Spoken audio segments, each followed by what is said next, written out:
Awan di langit mulai terlihat cerah setelah menurunkan jutaan air yang membasahi bumi. Hanya tersisa tetes-tetesnya yang terjatuh dari dedaunan. Di saat yang sama, Rianti telah berlelap setelah sebelumnya tersadar dan histeris mengetahui bahwa anaknya telah tiada, masih menyiksakan air di kedua matanya yang terpejam.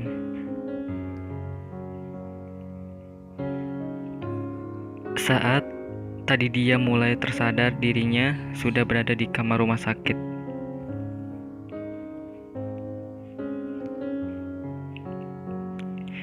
Rianti membuka matanya, merasakan sakit pada bagian perutnya. Lalu tangannya meraba bagian perutnya yang tertutupi selimut.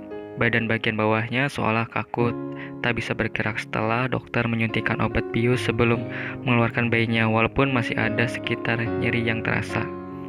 Rianti kaget ketika menyentuh perutnya yang datar, membelalakan mata setelah melihat perutnya kembali rata. Sudah tidak ada jendolan yang menampakkan adanya seorang bayi kecil di sana.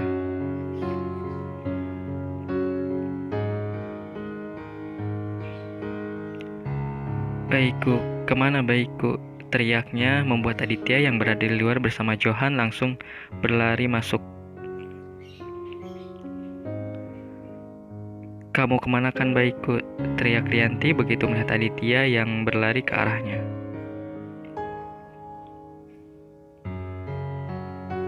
"Maaf," hanya itu yang keluar dari mulut Aditya, seraya berusaha memeluk tubuh lemah Rianti. "Maaf," Rianti menatap heran pada Aditya. "Maaf karena kau telah membunuh bayiku begitu. Jangan sentuh aku," bentak Rianti pada Aditya.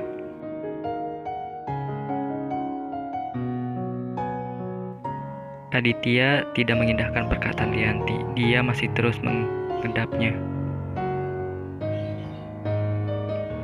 "Ini kan yang kamu mau, Dit.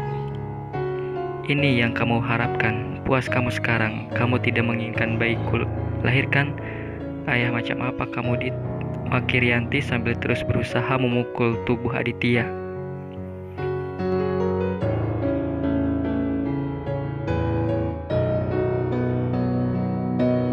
"Maafkan aku bersalah padamu, pada anak kita. Pukul aku jika itu bisa membuatmu tenang," ujar Aditya pada Rianti. Dia pun merasakan hatinya sakit melihat Rianti menangis histeris.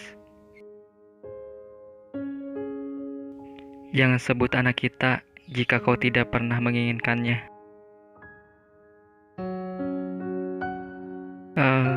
Kembalikan anakku," Rianti berteriak histeris sambil memukul Aditya.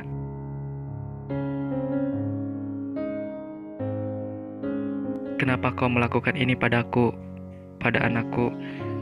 Tidak puaskah kamu menyakitiku sehingga anakku pun harus ikut merasakannya? Kamu membuat anakku pergi meninggalkanku. Di mana hatimu? Tidak adakah sedikit rasa sayangmu pada anakku?" Rianti masih terus menangis pilu. Hatinya hancur, merasa tidak bisa menjaga anaknya sendiri.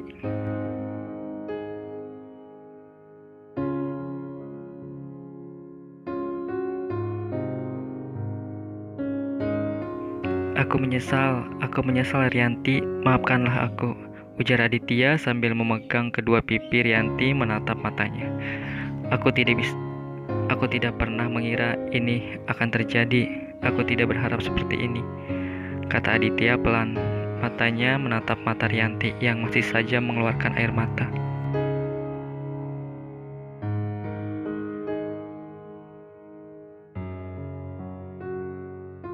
Hujan di luar turun dengan sangat deras, mengemburkan suara Rianti yang terus berteriak histeris.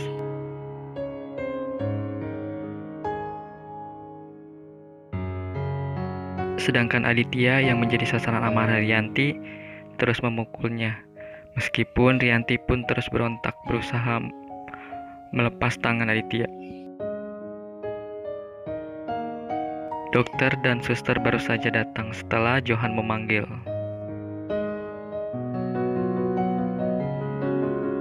Johan yang tidak tega melihat keadaan Rianti memilih keluar setelah dokter datang. "Apa yang kau berikan pada istriku?" tanya Aditya saat matanya melihat dokter menyuntikkan sesuatu ke selang infus.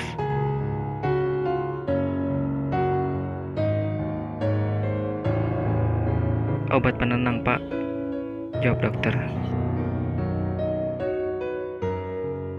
"Apa itu perlu?" tanya Aditya seraya terus memeluk Rianti yang mulai tenang, walau masih terus meminta anaknya kembali.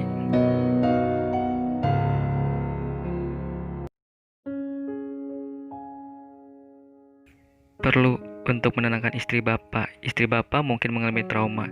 Jadi tolong Bapak jaga emosinya agar tetap stabil. Saya permisi," ujar dokter setelah selesai memeriksa kondisi Rianti.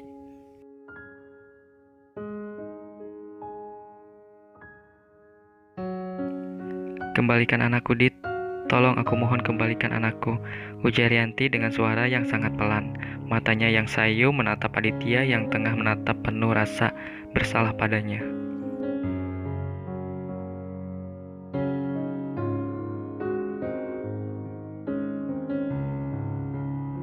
"Apa yang harus aku lakukan, Rianti?" ujar Aditya begitu Rianti kembali menutup mata tertidur efek obat yang diberikan dokter dengan cepat bereaksi.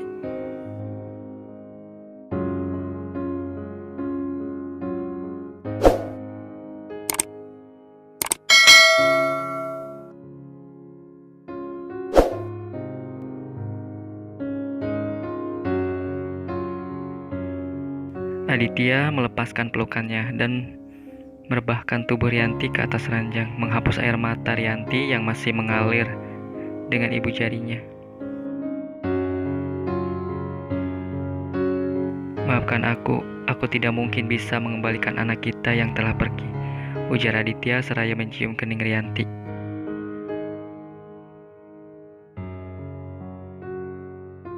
Aditya melangkah keluar, membuka pintu dan menutupnya kembali secara pelan tanpa mengeluarkan suara sedikit pun. Menarik napas dan duduk di samping Johan, asisten yang tengah setia menemaninya di rumah sakit.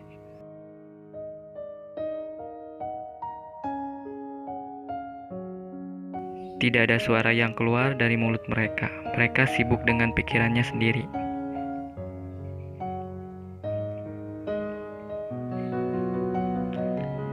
Suara langkah kaki terdengar dan terhenti di hadapan Aditya yang duduk sendiri menundukkan kepalanya. Karena Johan sedang pulang mengambil. Aditya mengangkat wajah begitu melihat ada sepasang sepatu di hadapannya.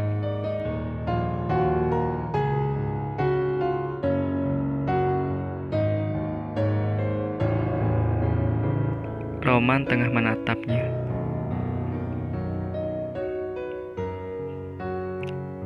"Ceritain," ujar Roman seraya duduk di samping Aditya.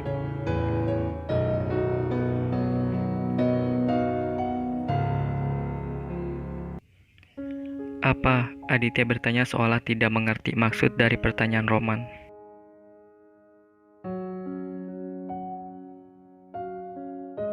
"Istri lu, kenapa bisa sampai begini?" Roman mempertegas pertanyaannya.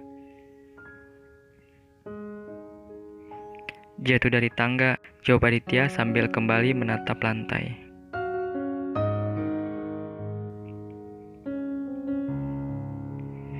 "Ya, kenapa bisa jatuh?" Roman bertanya menyelidik. Sorot matanya menatap curiga pada Aditya. Bukan tanpa alasan dia curiga pada Aditya. Dia teringat dengan perkataan Aditya yang mengatakan belum ingin memiliki anak.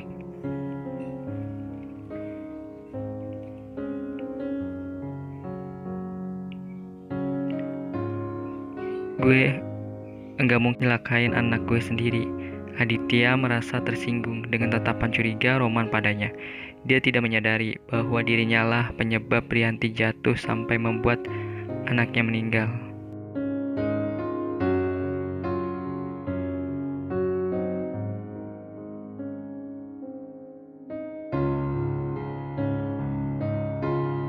"Gimana gue enggak curiga? Kemarin-kemarin kan lu yang bilang sendiri lu belum siap punya anak." "Wajar gue curiga sama lu," jawab Roman kesal.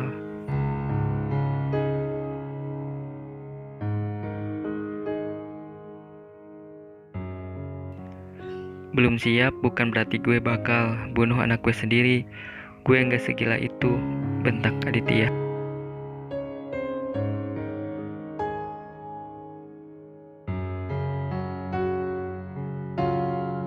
Roman akhirnya memilih diam, tidak meneruskan omongannya. Tidak seharusnya dia curiga pada Aditya. Dia tahu Aditya bukan orang yang bisa melakukan hal nekat. Tapi itu dulu sebelum dia ditinggal Meli. Sedangkan sekarang Aditya sudah jauh berbeda dengan Aditya yang dulu dikenalnya. Roman jadi kembali berpikir, mungkinkah Aditya? Tidak mungkin.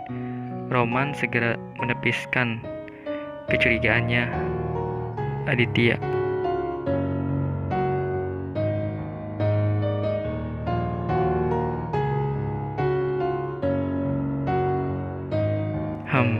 Om Dani udah lu kasih tahu? Roman menanyakan ayah Aditya.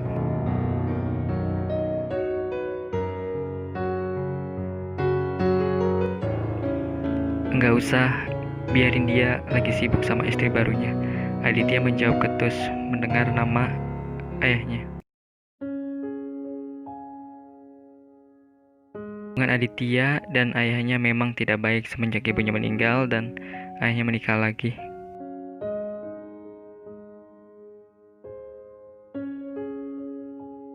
Biar gimana juga dia bokap lu, dia juga harus tahu keadaan menantu dan cucunya. Udahlah, gak usah nyebut-nyebut dia, kepala gue tambah mau pecah rasanya.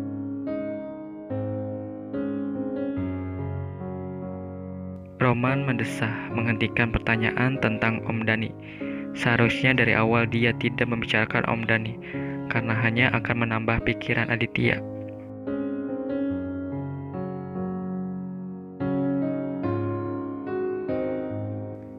Kenapa lu gak bawa Rianti ke rumah sakit tempat gua praktek? Roman mengubah topik pembicaraan mereka.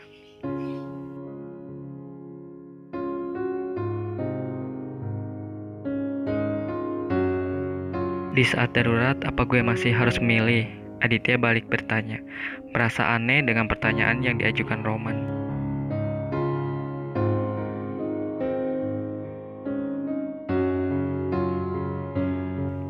Roman yang menjadi atas pertanyaan, bodohnya gerger kepala. Iya juga ya.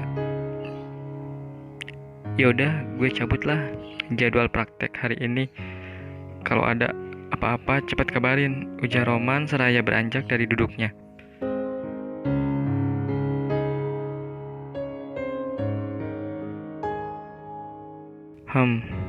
Hanya itu yang keluar dari mulut Aditya. Berjalan meninggalkan Aditya yang kembali sendiri. Aditya mengerutkan keningnya dengan telunjuk kanannya, lalu berjalan masuk ke kamar rawat Rianti. Didekatinya Rianti yang masih tertidur, sudut matanya masih meneteskan air mata. Dia memandang wajah Rianti dengan tatapan teduh.